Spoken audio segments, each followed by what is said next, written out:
Vous savez à quoi ça sert? Ceci. Ça coûte pratiquement rien et c'est hyper important. On en parle.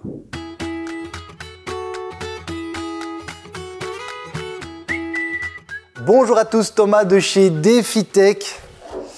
Ceci est quelque chose qui peut véritablement vous sauver, enfin pas la vie, mais en tout cas vous rendre plein de petits services dans la cuisine. En tout cas non, vous évitez plein d'ennuis dans votre cuisine équipée.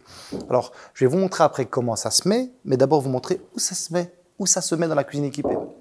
Alors, quand vous avez un frigo intégré, donc là volontairement on ne l'a pas mis pour la vidéo, vous avez un beau frigo intégré dans votre cuisine équipée, là on est sur un bel appareil Vitsuk ici, et vous avez une colonne où vous avez du bois, il est posé dessus. Maintenant, il faut se dire quelque chose.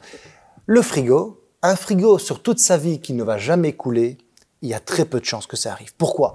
Vous avez couché une bouteille de lait, une bouteille de boisson, elle s'est ouverte, vous avez une goutte qui est tombée, vous avez le frigo qui s'est bouché, il a débordé, vous avez laissé la porte ouverte, le congélateur a dégivré. Vous pourriez toujours avoir un petit peu d'eau sur cette planche du bas. Quelles sont les conséquences? La planche du bas qui va prendre l'eau, la planche va gonfler. Si la planche gonfle, le frigo va bouger. Si le frigo bouge, la porte ferme moins bien. Si la porte ferme moins bien, vous allez avoir des soucis d'étanchéité. Donc, il y a encore de l'eau qui risque de couler. Ok, donc vous avez d'abord des marques de meubles qui ne fournissent plus de planches en bois. On a deux marques italiennes qui fournissent automatiquement des fonds qui protègent l'eau. Mais chez les Allemands, ils ont continué à mettre des planches en bois. Ok, c'est pas grave, je vais vous montrer comment s'installe cette petite plaque alu qui vient protéger définitivement, sauf très grosse catastrophe, les petits dégâts de la vie qui peuvent des fois vraiment vous ennuyer.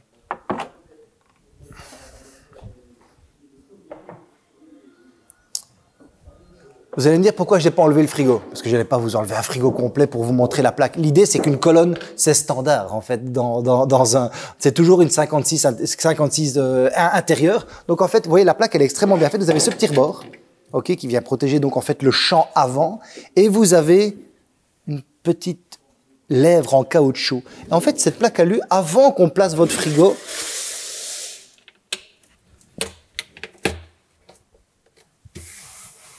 c'est tout. Votre plaque est mise. Quand la plaque est mise, on vient poser votre frigo dans la colonne. C'est rapide, facile et imaginez, à l'heure où je vous parle, ça coûte une vingtaine d'euros et ça protège définitivement votre colonne contre tous les dégâts.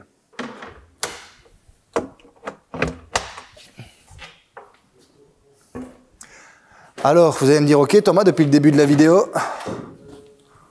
on a cette grande plaque-ci.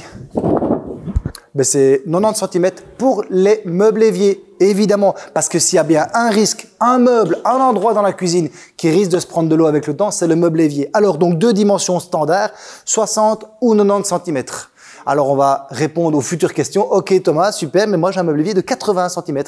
Eh ben, jusqu'à présent, ça n'existe pas. Ça n'existe pas, ce genre de choses. Mais il y a une petite solution. Il existe en fait des rouleaux à déployer et à couper. C'est pas aussi bien installé, mais grâce au rouleau que vous pouvez couper et installer, vous pouvez en tout cas protéger le fond de vos meubles éviers. Donc voilà, il y a toujours une solution. Maintenant, la solution standard, c'est 60 cm ou 90 cm de large. Merci à tous d'avoir suivi cette vidéo. J'espère que ça vous a aidé. En tout cas, petit truc et astuce. Si maintenant vous voyez que le fond de votre colonne, il a commencé à bouger, etc., eh ben, il n'y a pas 36 solutions. Si votre fond de colonne a bougé, ben, il faut le changer. Voilà. Même s'il a bougé et que vous mettez la plaque en aluminium, c'est trop tard. Parce qu'à un moment donné, quand le fond commence à bouger, ben, votre frigo va se mettre un peu en avant. Et comme vous devez commencer à jouer avec les portes, croyez-moi bien, ça va pas. Parce que pour que le joint de votre frigo fasse bien étanche, d'abord ça doit être propre. Vous retrouvez une vidéo où j'en parle de cela. Il doit être propre, il doit être dégraissé. Puis à un moment donné, si c'est bien mis à niveau, il se fermera. C'est tout à fait normal. Donc si vous voyez que ça a bougé, c'est pas grave. Vous nous appelez. On sait régler le problème de la planche. On sait vous régler cela et vous évitez plein de futurs soucis. Merci à tous d'avoir suivi cette vidéo. Abonnez-vous à cette chaîne YouTube, laissez des commentaires et à très bientôt. Ciao.